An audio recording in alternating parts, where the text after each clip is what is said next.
Stuart, it's been a week full of emotions. We had Derby Day at Blackburn, 2 last-minute goals against us. When you look back at those last 7 days, how do you reflect on it all? Just so disappointing and frustrating, really. The Blackburn game, there was nothing in it. It was a game I thought it would be tight. Derby, typical Derby, a bit scrappy. We were better first half. They were probably slightly better second half, but it had 0-0 wrote all over it. And you come away from there and you think, yeah, not happy with the performance, but we would take a point, and then we lose a really poor goal right at the death.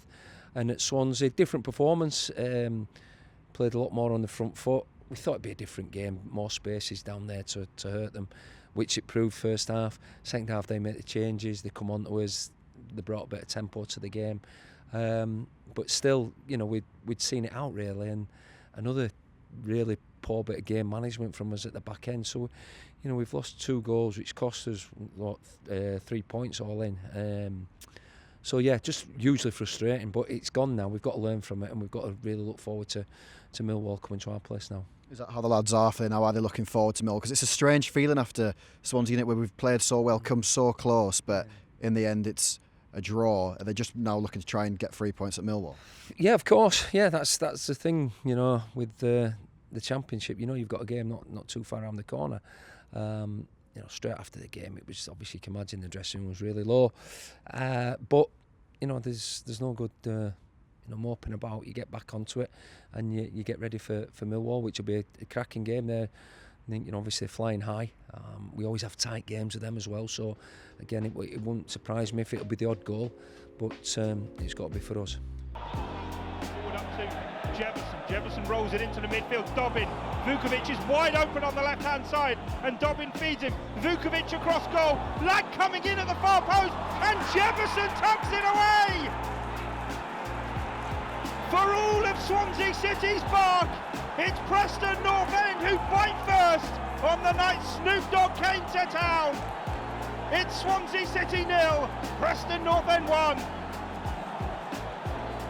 Yeah, we've spoken about the tenacity and aggression Callum Lang will bring, that knack in the opposition box. What a move it was. Dobbin got free, then he just had to release the pass, which he did. The Championship seems like it's got such fine margins this year. A win can maybe push you up 4 places, and something like it seems like you can never really take too much stock of where you are in the table. How do we make sure those fine margins do go in our favour?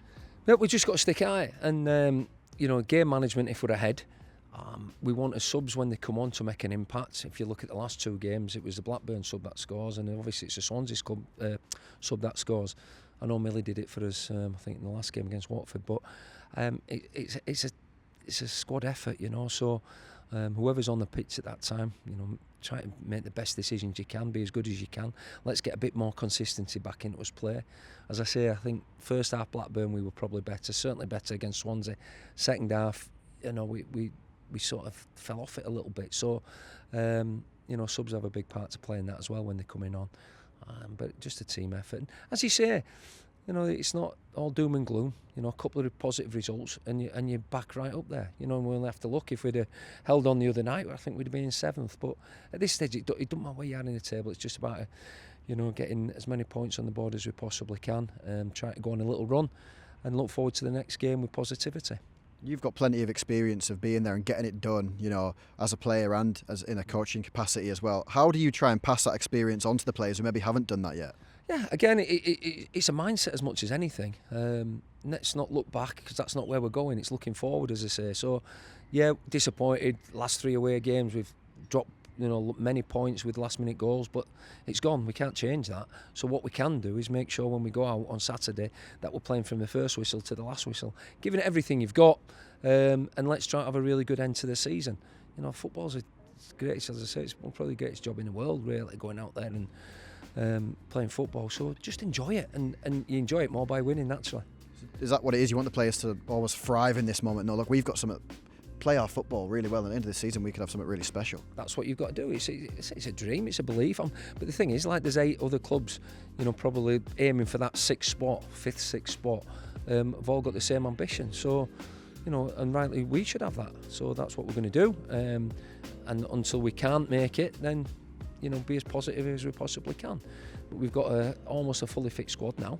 Obviously Dan's not far away from coming back as well. So we've got the squad, we've got to use it, and us as management side of it, try to make the right decisions, with the starting lineup and the subs, but the players that are on the park, allied with the support that we're getting from the I thought the support that we had down at Swansea, for that trek and that travel after the disappointment of the Derby game, and all we could hear all the way through the game were Preston fans. So hats off to them. That were outstanding. But we've got to give the home fans something to shout about, and I want everyone to back us Saturday, and we can hopefully make it a really good day. You've talked about it a bit there. We've obviously got lots of players available right now. It's a bit of a luxury in the Championship of how many games we've got. Coming up against teams who maybe haven't got as many players available, is it really crucial that we make that count, like you've said, using subs in games? Yeah, I think, as a manager, when you're putting subs on, you always want them to go make an impact. And that's what we're asking for. But, I think, obviously, early season, I just look back at the team that we had down at Millwall and the bench, early part of the season, just not up to not long ago, that's when we got hit. Other teams are getting a couple of injuries now, but they're getting players back. So that's football, part and parcel are injuries. But if I'm speaking from a player's point of view, if I'm getting a chance to go on that pitch, I'm going to do everything I possibly can to make sure I'm starting the next game, if I'm coming off as a sub or if I'm starting the game. And that's what we need. We need people challenging for positions. And I think the lads are still very ambitious and still hungry. That's what it should be. But he's conceded 6 goals in his last 2 games, and could be conceding another here, and Smith has bundled it through. Well, a real error for Millwall at the back, and it's a gift for North End, and Smith gladly takes it. What an error that was, but North End will not care. 15 minutes on the clock, it's Millwall 0, Preston North End 1. As I was just saying about the start that Preston's had, and they needed to go and get a goal like that, and that's just down to the pressing and the structure, the shape of the team. Coming up against Millwall, like I said, they're doing really, really well this season, up at the top of the table, defensively strong, but they're scoring lots of goals too. How do you and all the coaching staff prepare for that game? Yeah, I think obviously we analyse, as we do every game, and look back at games, and I think their strengths are in the set plays, also in their the counter attacks, especially away from home. They've got really good individual players. Aziz, they can pick either Coburn or Ivanovic up top, both well capable strikers at this level, strong midfield, and they're a team that do the basics really well. Well organised as you expect under Alex. He's done a fantastic job down there. A good team spirit, a good work ethic, and that's something we've got to match and go beyond in a game which, as I say, I think will be a really tight, tough game, but one that we've got to make sure we can come out on the right end of. In a week like we've just had, 3 matches, travelling, stuff like that, how do you sort of prepare for each game? Yeah, it's all different. Obviously next week then we've got the Friday game, so it does alter certain things at certain times. You've also got to be mindful of the lads who are not playing. We're trying to get games for the boys that are coming back, like your Robbie Brady's. Obviously Andy Moran's not had much football. There's a few of the lads, Jordan Thompson obviously was going to get a game the other day, and his wife went into labour, had a little baby boy, so congratulations to them. But yeah, it's just the other night, obviously I think most of the boys got back in the beds at 4:30, so next day, recover, day after, then start, focusing on Millwall, which I think most clubs will be the same. But we can analyse, we can talk, we can prepare, we can do everything.